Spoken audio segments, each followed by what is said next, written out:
السلام علیکم ملګرو. د نن میچ په اړه به تاسو سره زه خپل نظر شریک کوم چې افغانستان او بنګلادیش نن دا کم میچ وشو. زمونږ خو دغه د درې ټیمونو نه تمه وه چې انشاءالله دغه ټیمونو ته به ماتې ورکوو. افغانستان ټیم به مخکې بیا کوالیفای کوي، په ښه رنټونو سره به میچونه ګټي. وروسته خو بیا مطلب سخت ټیمونه راځي. هغه درې ټیمونه سره شریکوم چې کوم ټیمونه دي چې موږ ویل چې دوی سره به او د هغې نه به افغانستان میچونه ګټي. هغه درې ټیمونه بنګلادیش ټیم و چې یاره موږ چې افغانستان به بنګلادیش نه انشاءالله میچ وګټي، خواري به وکړي. نیدرلینډ ټیم نه به میچ وګټي. سریلانکا ټیم د افغانستان سره لږ په فایټ کې دی.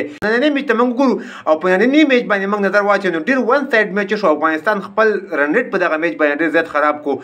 نن میچ اهمیت میچ و د ګټلو میچ و. په دغه وکټ باندې سکور کم از کم 250 260 200 ډېر غټ سکور و چې دغه افغانستان کړی وی. بالکل افغانستان میچ ګټل ځکه چې دوی په 160 باندې 4 وکټې غورځېدلې وي په 4 د شورونو کې. نو اوس افغانستان ټیم 250 نه بره سکور کړی وی. نو افغانستان ټیم دغه میچ ګټو. خو نن چې کومه اهمه لوبه وه په دغه کې افغانستان ډېره بیکاره لوبه وکړه. افغانستان بشمیان اصل کې ذمواري نه اخلي. په دغه پریکړه میچ کې افغانستان ښه لوبه وکړه سریلانکا سره. د افغانستان د مقابلې ټیم د دې سره به افغانستان مقابله وکړي، یو ښه میچ به ورسره وکړي. د وروستو ټیمونو کې بیا انګلینډ دی، استرالیا ده، افریقا ده، نیوزیلینډ دی، پاکستان دی. هغه ټیمونه بیا ډېر زیات سخت ټیمونه دي. خو که ننني میچ ته موږ تاسو وګورو نور ټیمونو د افغانستان نه دا زده کړه وکړه چې افغانستان سره صرف درې بیټسمنان بلکې درې بیټسمنان دي. ابراهیم ځدران به تاسو ته ووایم، رحمت شاه به تاسو ته ووایم او رحمان الله ګربز به تاسو ته ووایم. وروسته که موږ وګورو حشمت الله شاهدي آوټ اف فورم دی، نجیب الله ځدران آوټ اف فورم دی، محمد نبي سکور نه کوي. هغه ذمواري نشي اخیستی چې ذمواري واخلي چې ما ته 20 اووره پاتې دي او 20 اووره مکمل زه ولوبم. نه حشمت لوبولی شي 20 اووره اخري اوورونه چېرې وکټ تللي دا زه هم لوبم او په دې باندې زه سکور هم وایم. نه نجیب الله ځدران لوبولی شي، نه راشد خان لوبولی شي، نه عظمت الله عمرزی لوبولی شي، نه محمد نبي لوبولی شي. همدغه وجه ده چې درې لوبغاړي چې کله اوټ شي بیا د افغانستان ټیم راغونډي. بیا د افغانستان ټیم کې داسې لوبغاړي نشته چې هغه وکټ ودري او سکور کم حده پورې ورسوي چې افغانستان ټارګټ بل ټیم ته ورکړي. دومره ټارګټ ورکړي 260 270 280 ټارګټ ورکړي او بل ټیم ته بیا میچ وګټي نو بیا خیر دی.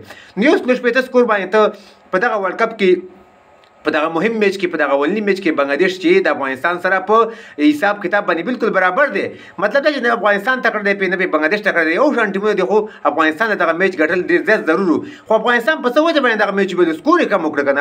نو روان نور ټیمونه نیدرلینډ افغانستان سره په مقابله کې دي، سریلانکا افغانستان سره په مقابله کې دي چې هغه نه میچونه وګټي. میچ هغه صورتحال سره شریکوم چې کوم په چینه کې ایشین گیم کې چې کوم د پاکستان کوم د افغانستان او د انډیا فائنل میچ په کې بارام شو، هغه بغیر د فیصلې نه ختم شو. افغانستان یو 15 سکور کړي، 15 اوټ شوي او 13 سکورونو کې انډیا ټیم بیټینګ ونه کو، بارام شو، غیر د فیصلې نه هغه میچ ختم شو.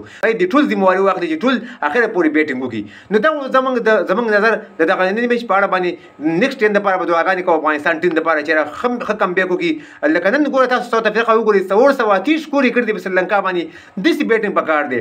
مطلب دا چې نن سبا کرکټ تېر شوی دی په 1.1 سکور باندې میچ نه ګټل کېږي.